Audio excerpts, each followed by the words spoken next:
In 2019, a man slipped and fell to his death on Mount Fuji. Although deaths on Mount Fuji happen every now and then, what made this particular case stand out was that the man was on livestream when the accident occurred. People would later criticize the man for being reckless and underprepared, with some speculating that it might have been intentional. What made this case even more famous was that what seems to be a female voice can be heard, warning the man to turn back, even though he should have been alone on the mountain.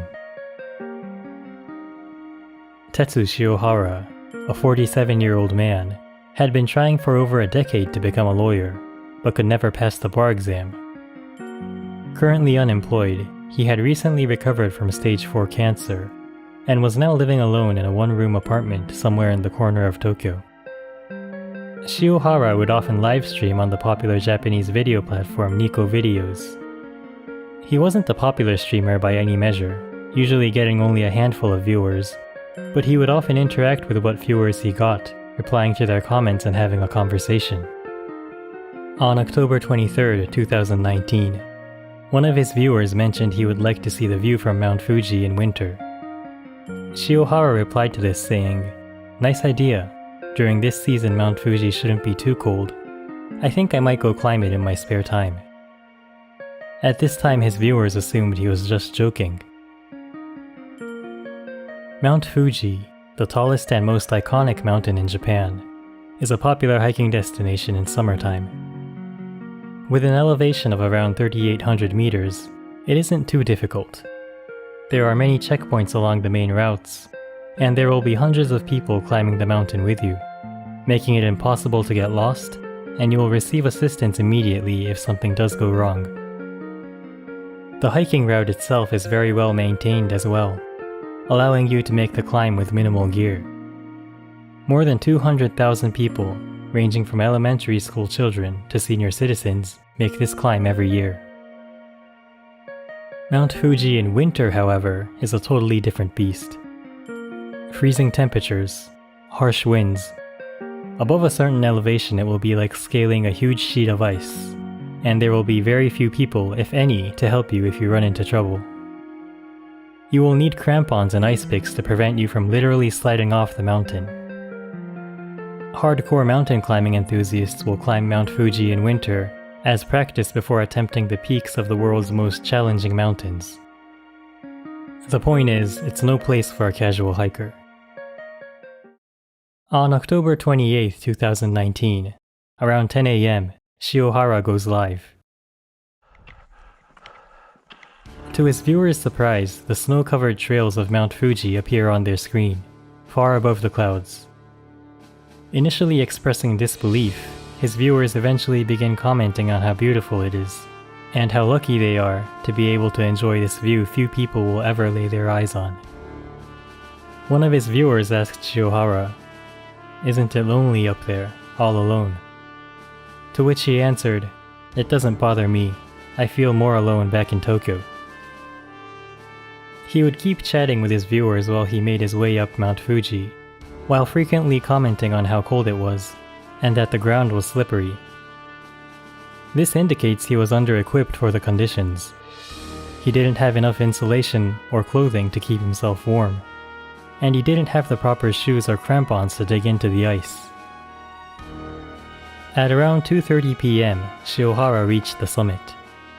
He would stay there for 30 minutes or so, and then began his descent at around 3 p.m. As he was making his way down, not far from the summit. 景色ね、景色いいよ。景色、過去こんな感じ。最後にしたいね、ちょっと指やべえ。指やべえ。ああ。よし、行くぞ。落ちないようにしないとね。ね、落ちないようにしよう。そう、雪が積もってね、この入るし、ちょっとすごい。貸し切り、そうそう、貸し切りおじさんですよ。で、うわ、滑る。滑んな。ここ滑るな。危険、ちょっと危険。ちょっと待って、シャドウが30度ぐらいあるけど、ちょっと待って、滑るな。危ないな。ちょっと待って、ここ岩あるでしょ。その岩を伝っていこう。この小さい岩。危ない。そう。なかなか危ない、ここ。ここな。滑って下山する。よし。岩を耐える。やばい。よし、行こう。斜面になっちゃってるんだ。この道が埋まってね、半分ね。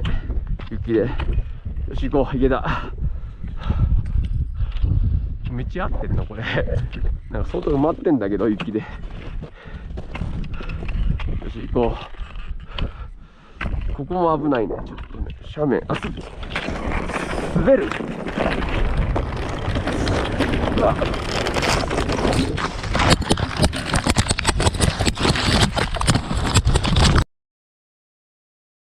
Shiohara slips and falls down the face of Mount Fuji, which is pretty much a giant piece of ice littered with rocks. The proper procedure would be to turn face down and dig your ice pick, which you absolutely must have when climbing this kind of mountain, into the ice before you gain momentum. But as you can see for a few frames on this clip, Shiohara didn't have an ice pick. He had what appears to be a regular trekking pole one would use to go hiking in summer. If for some reason you do not have an ice pick, the next thing to do in this situation would be to again immediately turn face down and dig your fingers into the ice as best you can, in a last-ditch attempt to stop your momentum.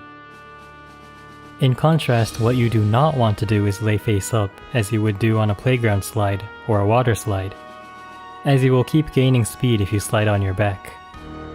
But this is exactly what Shiohara did. With nothing to brace against, he kept sliding and tumbling until his phone lost signal, which is where the livestream ends.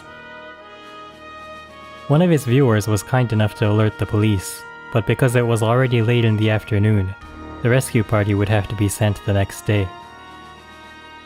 It took 2 days for the rescue team to find Shiohara, or what was left of him. The body was so badly damaged they could only identify him through his belongings. They couldn't even tell the gender from the corpse alone. Now you may be wondering, how can a body suffer such damage from just sliding down a slope? You can actually reach very high speeds sliding down an ice face, with a bunch of sharp rocks along the way to cut you to pieces. And if you hit any bumps, they will launch you into the air, spin you around, and smash you back onto the mountain. Shiohara slid down 1,500 meters, or 5,000 feet like this, until his body came to its final resting place. Before his body was even found, this clip gained immediate attention on the internet, and people were quick to criticize rather than empathize with Shiohara. There is of course the issue with his equipment that I mentioned earlier, but also people pointed out his lack of time management. On this day in late October, the sun was expected to set around 5 p.m. Now, Shiohara began his livestream midway up the mountain at 10 a.m., reached the summit at 2:30 p.m., and began his descent at 3 p.m. Although it is fair to assume it will take less time to descend than ascend, there was no way Shiohara would make it back down the mountain before sunset. It would be pitch black at around 5:30 p.m., and he didn't have the equipment to make an emergency shelter on the mountain, also known as bivouacking. He may have very well frozen to death even if he didn't slip, especially considering he didn't have enough clothing to protect him from the cold. Because of how utterly obvious it was that Shiohara was under-equipped and underprepared, some people speculated that he never intended to come back from Mount Fuji, presumably because he was tired of failing the bar exam year after year with no hope in sight. Other people would counter that because Shiohara had gone up Mount Fuji several times in summer, he simply had a false sense of security, and also underestimated how severe the conditions would be in October. One last thing I have to point out regarding this case is the so-called voice of a female ghost. Now listen closely.